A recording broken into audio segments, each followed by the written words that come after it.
FanDuel Punch Out. I'm Jason Gilbo, J Gilbo 11. With me is Nick Tasso at the Inefficient 2.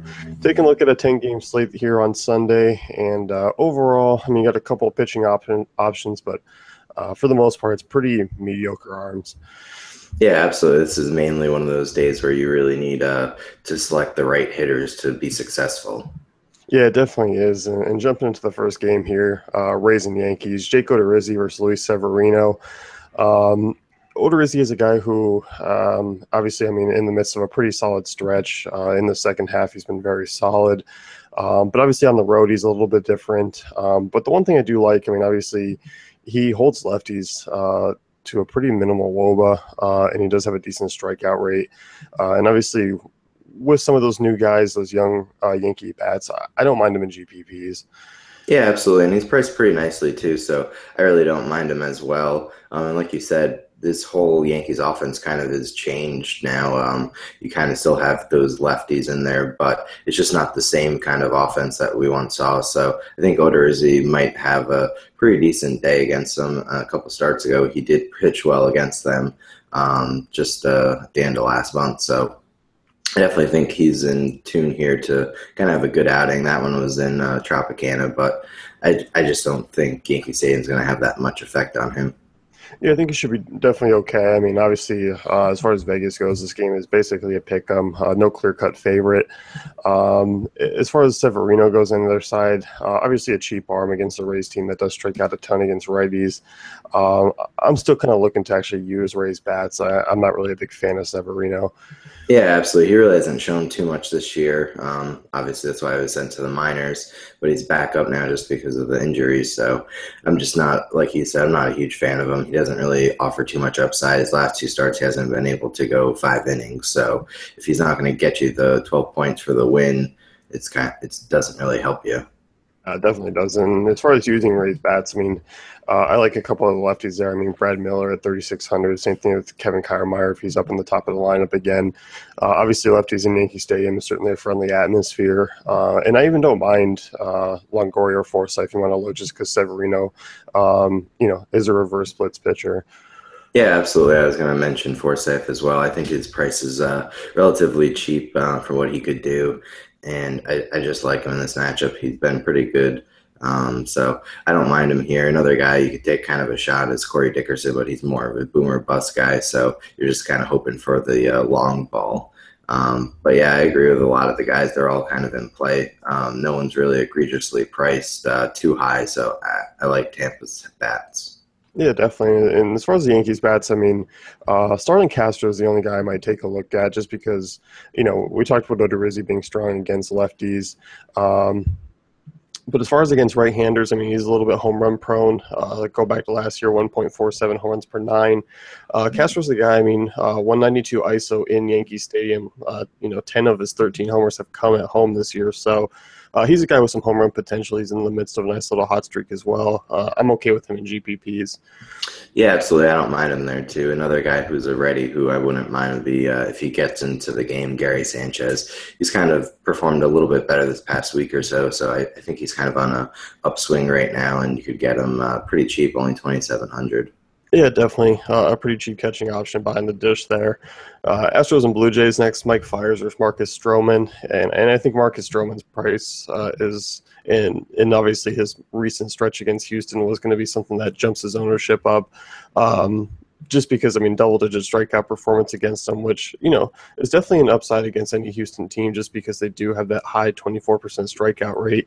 Stroman's a guy who's been kind of better than advertised this year, I think. I mean, 3.60 Sierra.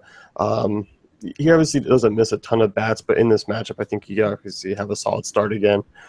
Yeah, absolutely. His price is really incredibly low compared to what he can do in this matchup. I know this game's in Toronto, so that might boost the hitters a little bit, but still 13 strikeouts against Houston. I mean, what more could you ask for from him? So I obviously don't think he'll duplicate that again, but I definitely think another 10 strikeout game kind of is in the realm of possibility.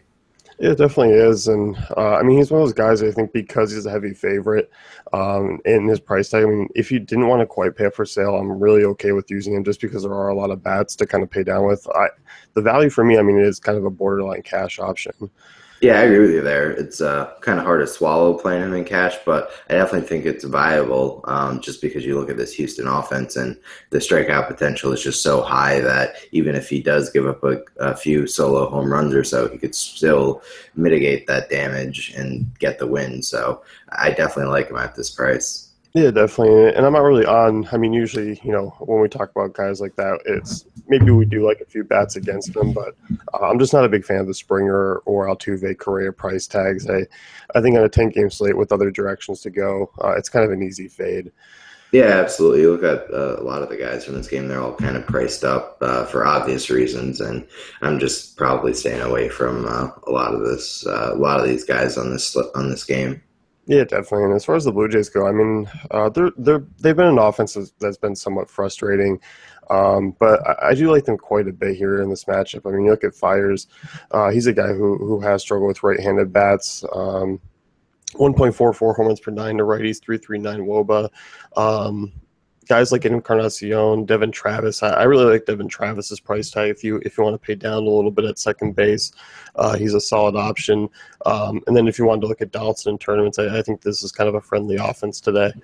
Yeah, absolutely. And I also like Tulowitzki too. He's under 3K right now. So, I mean, I know last few games he hasn't been great, but he can still kind of hit it. And against Fires, he could blow up at any time.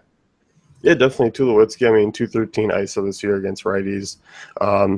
He's been striking out less in the second half, so it's definitely been a big plus for him. And at that price tag, as you mentioned, he's a solid play. Yeah, absolutely. I mean, you don't get too many guys at shortstop who has the potential as he can for under 3,000. Yeah. Angels and Indians next here. Jared Weaver versus Trevor Bauer. As far as pitching goes in this one, Weaver's the guy who I'll be staying far away from. And because Bauer is priced right around other guys, I'm kind of looking to avoid him. I know the Angels' offense really isn't that strong, but I'm just kind of looking elsewhere. Yeah, I can definitely see that. I don't think Bauer's a bad play, but like you said, there's really no reason to play him at his price tag. Then on the other side, Weaver is just atrocious. Gives up home runs, almost so many home runs almost every game. So I'm definitely staying away from him. Probably playing a few Cleveland bats. Yeah, definitely. I mean, these Cleveland bats are going to be in play for me. I mean, also a stack-worthy tournament option. Again, we've just seen what they can do to right-handed pitching, and especially one of the status of Weaver. I mean, obviously with the lefty-heavy lineup and Weaver allowing a 1.44 home runs per nine to lefties, it's obviously a lot of potential for guys like Kitness Lindor, Jose Ramirez. And then if you do want to get exposure for cheap, I mean, Nyquin and Chisenhall are both below 3K. Yeah, absolutely. All those guys are in play for me, and even Mike Napoli too. I mean, even though it is a righty-righty matchup, Weaver, like you said, he's been worse against righties this year with the home runs per nine. I believe it's like 1.8. So I definitely don't mind Napoli in this matchup. Me either. I mean, Napoli's a solid first base option, and just given that Cleveland's projected for 5 runs, I mean, they're a great team to target in cash games as well as GPPs. Absolutely. And I do want to talk about Naquin. His price tag to me is just a little bit too low that you kind of almost have to play him, and he's a pretty solid option in cash. Yeah, I definitely like the value that it brings. I mean, he was a guy who you didn't really quite get that price tag for a little bit, but now it's starting to drop down. Yeah, he was up near the high threes, fours. So I definitely like him when he's 2,600. Yeah, certainly. As far as the Angels here, I mean, Trevor Bowers, he doesn't have any significant splits. It can be a little bit home run prone at times, but I don't find myself really using Angels. They're a team that's obviously limited to just basically about 3 players. Um, the Trout price tag, I mean, I really do want to lean on other guys in the outfield range.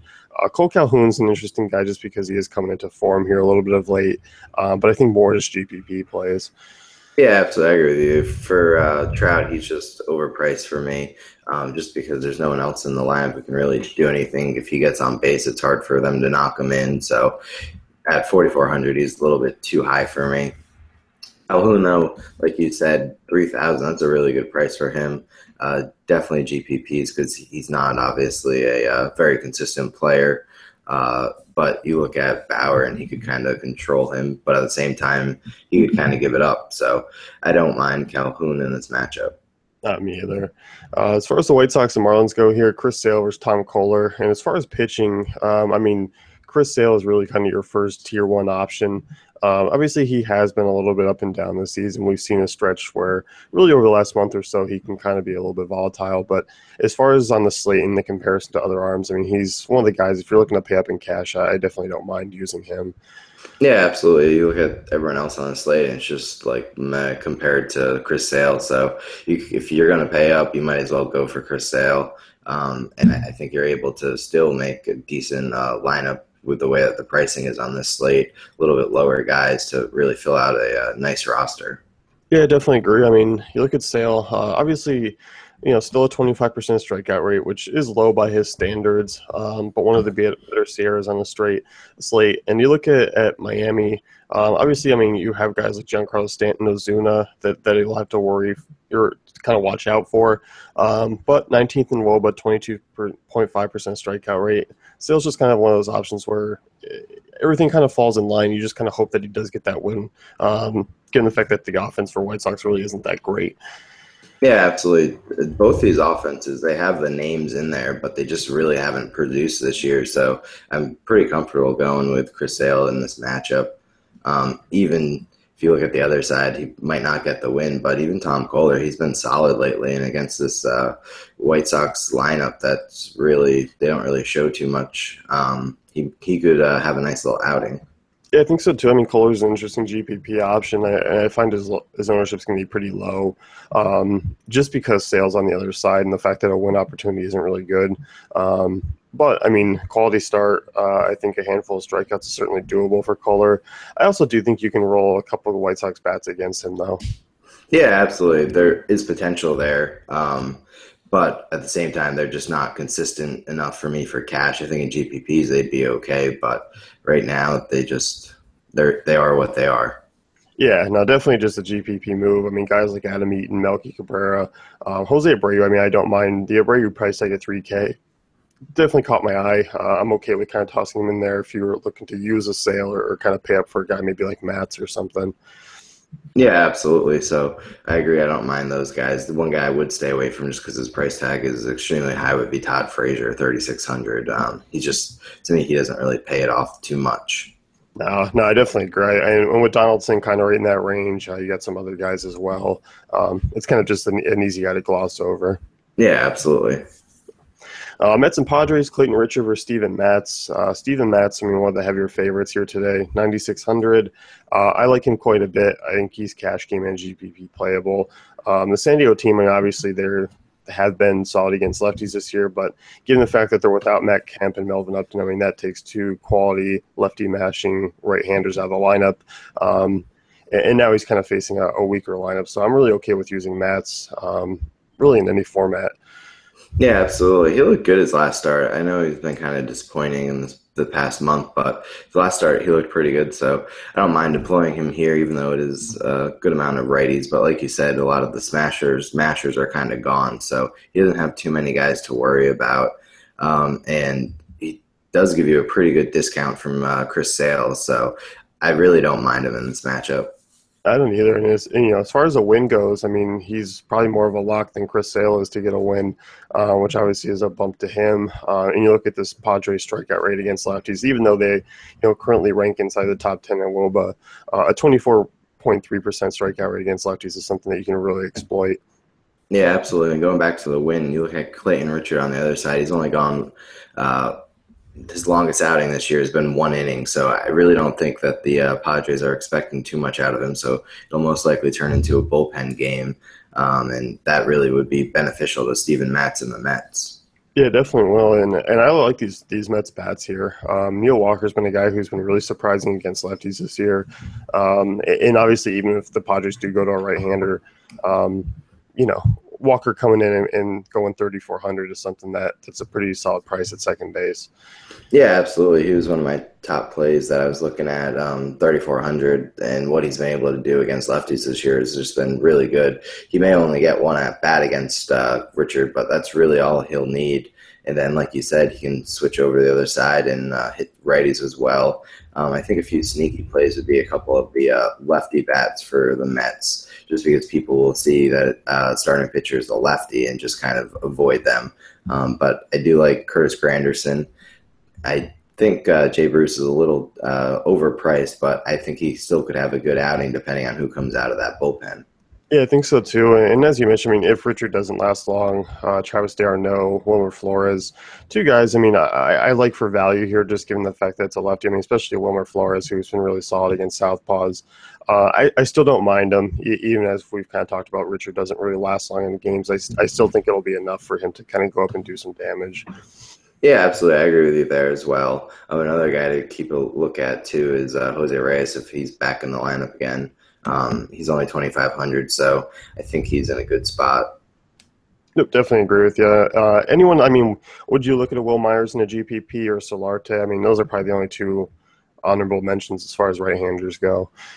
Yeah, I probably would go with Will Myers. I think he's priced pretty nicely, and he does always kind of have that potential for pop. The thing, though, that does concern me is that his power numbers have been much better at Petco, which is a little weird this year. So it is what it is, but there always is potential with him. Yeah, definitely. So, I mean, GPP play Will Myers is certainly an option to go with. Yep. Rockies and Phillies next year. Tyler Chatwood versus Adam Morgan. These guys, I mean, as far as pitching goes, obviously any pitcher against the Phillies could be somewhat intriguing. But I think the Phillies are actually kind of sneaky today. I'm not really looking to use Chatwood, and certainly not looking to use Adam Morgan, who's easily one of the worst pitchers in the league. Yeah, I agree with you there. The ballpark kind of just throws it away for me. I know this isn't Coors Field, but Philadelphia still is pretty good. So I just think it's going to be a bad outing for both these starters. Yeah, and as far as the Phillies bats go, I mean, I don't mind using Odubel Herrera, Maikel Franco. I mean, both those guys are intriguing price tags. I think because Walker and Devin Travis are right there as far as Cesar Hernandez's price, he's kind of a fade for me. But I certainly like the top half of that lineup as far as value goes and kind of looking to make a move in GPPs with them. Yeah, absolutely. They all have some sort of potential, so I really don't mind any one of those guys there. As far as the Rockies go, I mean, I kind of wish they had more exploitable righties to target against Morgan, but obviously Arenado's a guy who you can look to pay up for and use. I even don't mind a Ryan Rayburn, even though he is kind of one of those platoon guys that's a little bit boomer bust. And DJ LeMahieu. I mean, I think the three right-handers in the top half of the lineup is intriguing just because Morgan is really one of the worst lefties. Yeah, absolutely. If you're going to pay up for third baseman on this slate, you got to pay up for Arenado. He's just been so solid against lefties, even away from Coors Field. So I definitely like him here. And like you said, I wish that the Rockies had more righties, but it is what it is. Yeah, definitely. So it should be a friendly game. I mean, obviously Blackman's a guy who's still capable of taking a bad lefty deep. I mean, he's in the midst of a nice little stretch here as well. Yeah, absolutely. I wouldn't really. I wouldn't really have too much exposure against him just because his price is a little bit higher than I'd like. And I think Nolan Arenado, you save $300. I know it's two different positions, but that could really save you later on. Yeah, definitely could. Braves and Nationals next year, Tanner Rourke versus Tyrell Jenkins. And Tanner Rourke's a guy who I find to be a little bit overpriced for me, even though he is a heavy favorite. I'm just kind of staying away. Yeah, I agree with you. He's had some really good outings lately, but he's just kind of in the middle range. He doesn't have those superb outings that you'd want, and his price tag is kind of high. So I agree with you. You kind of got to fade him here. And for Terrell Jenkins, he's okay, but he hasn't really been DFS good. And you look at a lot of these lefties and even righties in this Washington Nationals team who can really hit well. So I agree with you, staying away from both these guys. Yeah, I mean, the Nationals bats, I mean, this offense is just much more friendlier now that Trey Turner's leading off. I mean, he's a guy who I just love tossing in and night out at this rate. I mean, he's just been so consistent. And against righties this year, I mean, he's been very solid. And obviously Daniel Murphy's always in play. And I really like Wilson Ramos' price tag if he's in the lineup. I think that's a great spot for him hitting fourth. A lot of potential there. Yeah, absolutely. I mean, you look at Trey Turner, he's been phenomenal so far, and he's a huge catalyst to this offense, so I don't mind him. I even think Anthony Rendon, he's in a good spot here, but to be honest, just because his price $3,500 at third base, I'd probably just pay up for Arenado, but he's still in a good matchup, so if you did want to do a national stack, you could throw him in there. Yeah, definitely agree. And projected for over 5 runs. I mean, that ballpark, pretty neutral for hitters, so I'm certainly okay with using pretty much the top half of that lineup. Yeah, absolutely. And then on the flip side, it's not that I really want to play too many of these Braves guys against Tanner Rourke. I don't think Rourke's going to have the best outing, but these Braves guys just kind of are in the middle of the road for me. Yeah, I think Freddie Freeman's probably the only one I'd look to take a shot on. Other than that, I just kind of like better guys around those prices. Yeah, absolutely. Freeman's been pretty solid, and you look at that price tag, 3,600. That's still pretty good for a guy who's had 4 home runs over the past week. So I kind of agree with you. I don't mind him there. Yeah, definitely. As far as the Diamondbacks and Red Sox go here, Rick Porcello versus Zach Greinke. This is a game where I just find I can't find anyone that I really like as far as pitching and hitters go. I feel like everyone's certainly overpriced. Um, Jake Lamb's probably the only one I really would consider in GPPs from this game. I can't really see myself paying up for Sox bats against Greinke here. Yeah, Greinke's looked really good on the road, 2 ERA this year, and then you look at Porcello at home; he's undefeated. So it's kind of just one of those things. Both starters could potentially have a really good outing, and you don't really want to have too much exposure with these hitters. So kind of agree with you. I'm really staying away from it. On the same time, though, I don't mind the prices of Sandy Leone and even Andrew Benintendi against Zach Greinke. You look at Benintendi, even though he hasn't done too well, he's just been making solid contact every time. So I think he's kind of in a nice little spot, even though he is batting ninth. Yeah, definitely. I mean, he's obviously one of the top prospects there for the Sox, and he's a guy. I mean, hasn't shown a ton of power, and I don't think that'll kind of come through yet. But as far as getting on base, I mean, he's done a pretty solid job for the Sox, really over the last week and a half or so. Yeah, absolutely. And you look on the same thing too with Sandy Leone. He's really been phenomenal. I know he's kind of cooled off lately, but he still has that potential to get a couple hits here or there. Yeah, definitely. And I mean, I guess on the Diamondback side, I mean, I'm okay with using a Goldschmidt. I mean, Porcello is not unbeatable, and I think if you want to make a move in GPPs, Goldschmidt should be pretty low owned. Yeah, absolutely. You look at his price tag, and it's not that it's too high, but it's kind of up there for first baseman, and a lot of people probably kind of want to avoid it against Rick Porcello. So I agree with you. You could get him at a very low ownership.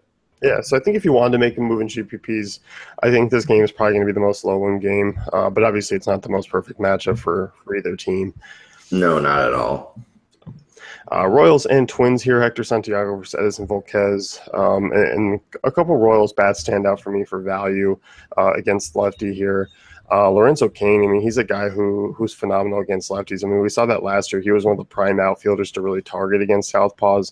Obviously, this year he's been a little bit banged up, but he's showing very similar numbers. I'm in love with Cain just because of that price tag. Yeah, absolutely. Like you said, he's been really good against lefties, and you look at Santiago, and he's some can have those streaks where he's pretty decent, but he's at the same time he still gives up a lot of hits, even if he's not giving up runs. So I agree with you. I like Kane, even if Paulo Orlando leads off, Cuthbert too. They're all kind of priced not low, but kind of in the mid range in the mid 3,000. So I don't mind those guys. Yeah, same here. And I didn't even mind Salvador Perez. I mean, he's had decent numbers against lefties. And obviously, we talked about Santiago. He's either kind of boom or bust. He does allow a ton of homers. So um, I'm not really on as far as a Royal stack or anything, but I do like a couple, maybe one-offs or two pieces there. I think Kane's kind of the only guy I see really cash game playable. Yeah, absolutely. I agree with you there. He's the most consistent guy out of all those, and 3,200 is a really good price. Yeah, certainly. As far as the Twins go, I mean, a lot of upside with this team. Brian Dozier is absolutely on fire. I mean, obviously he's a GPP move. It's not a perfect matchup. Volquez is still, um, I wouldn't say an above average arm, but I mean he's a decent guy enough to kind of make you think a little bit, especially at these prices. But I can certainly see getting behind us Sano and Kepler there. Yeah, I mean, for Volquez, he's been much better at Kauffman Stadium this year. So it's going to be in Minnesota. I think he might struggle a little bit. And I think a lot of these bats from Minnesota are all GPP play. You look at, even though Kepler is pretty high and Dozier, I don't mind those guys. But if you compare them with, say, a Grossman, who's only 2,800, you can kind of even out a lineup pretty well. Yeah, definitely good. Reds and Brewers here, Willie Peralta versus Cody Reed. And really, I love this game quite a bit just because of the pitching that's going on. Cody Reed versus Willie Peralta, it's just something that screams, fantasy production really on both sides. Yeah, I agree with you there. I know Willie Peralta looked somewhat okay in his last outing, but at the end of the day, he's still Willie Peralta, who was banished to the minor leagues a couple months ago. So I'm staying away from him. Same with Cody Reed. He's still young and experienced, and there's a lot of righties in this Brewers lineup who could really hit him hard. Yeah, definitely. And look at the Reds. I mean, if Billy Hamilton's in the lineup, I know he left the game last night. Not sure if it was due to an injury or the fact that they were just kind of blowing him out. But he's been phenomenal. And at that price tag, it's hard to just not keep throwing him in with the multi-stolen base upside. And Hamilton's a guy, I mean, he's always been the biggest issue has been him getting on base. And now the fact that he's hitting 300 in the second half, there's a reason why he has 29 steals in the second half already. It's just because he's actually getting on. Yeah, absolutely. That's insane for him to be hitting 300. I mean, we remember him last year where he could barely even hit 200. So I think he's definitely made a lot of strides, and that was the big issue, just getting on base. But obviously, once he's on base, he can make a lot of things happen. So I definitely like him at that price, and I think he's almost kind of has to be a lock for cash games. Yeah, I definitely agree. I mean, he has been for me for the last basically 2, 3 weeks. I mean, he's just been so solid, and you know the price is obviously starting to creep up. So I'm using it while I can before he really gets into those high threes. Yeah, but at 3,500, I still think he's at a good price where you can fit him in pretty easily. Yeah, definitely agree. And I really like pairing him up with the Joey Votto, who's already been the best hitter in the second half so far. I mean, he's been hitting over 400. Power numbers have been there. He gets on base at least 2 times a game. I'm okay with 3,800. I think he's my top first base option just because of Willie Peralta on the other side. No, absolutely. I agree with you there. Votto has been really good. I know he struggled early on in the season, but turned it on tremendously. And you look at his past 5, 10 games, and they've all been pretty solid, double digits in a lot of those games on FanDuel, which is pretty hard to come by some days. So he's definitely in a great spot.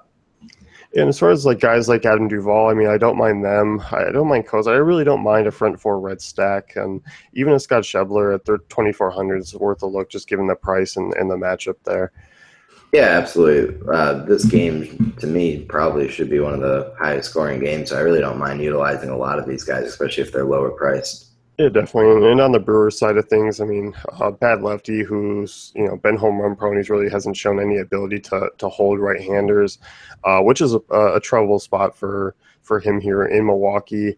I think if you are paying up at outfield, I think Ryan Braun's the guy I'm looking to do it with. And obviously Jonathan Villar, who's been very solid against lefties as well. Two high-priced guys, but I think they're certainly worth it. Yeah, absolutely. And you look at Villar too, and he also has that stolen base potential that could really skyrocket his fantasy production on any day. So I really like him there. I think his price, even though it is almost 4,000, I think it's still at a price where you can kind of afford him. Yeah, definitely. I don't even mind the secondary pieces. I mean, Orlando Arcia is a guy who hit over 300 in the minors, a top prospect there for Milwaukee. Or obviously Chris Carter, more the boomer bust GPP first baseman. But those guys are, I mean, solid options in this matchup, especially against Reed. Yeah, absolutely. And even Keon Broxton, he's been pretty good his last few games too. So I don't mind plugging him in there, only 3,100. Yeah, definitely a game to kind of work in your cash game and GPP exposure to, just because as we've kind of hinted, it's going to be a pretty high scoring game. Yeah, absolutely. It's one of those Sunday games where you just have to wait and see what kind of lineup goes out and then plug them in. Yep, definitely agree with you. That's going to wrap things up with the FanDuel Punch Out. Be sure to check out DaveFantasyCafe.com for all great tools and content.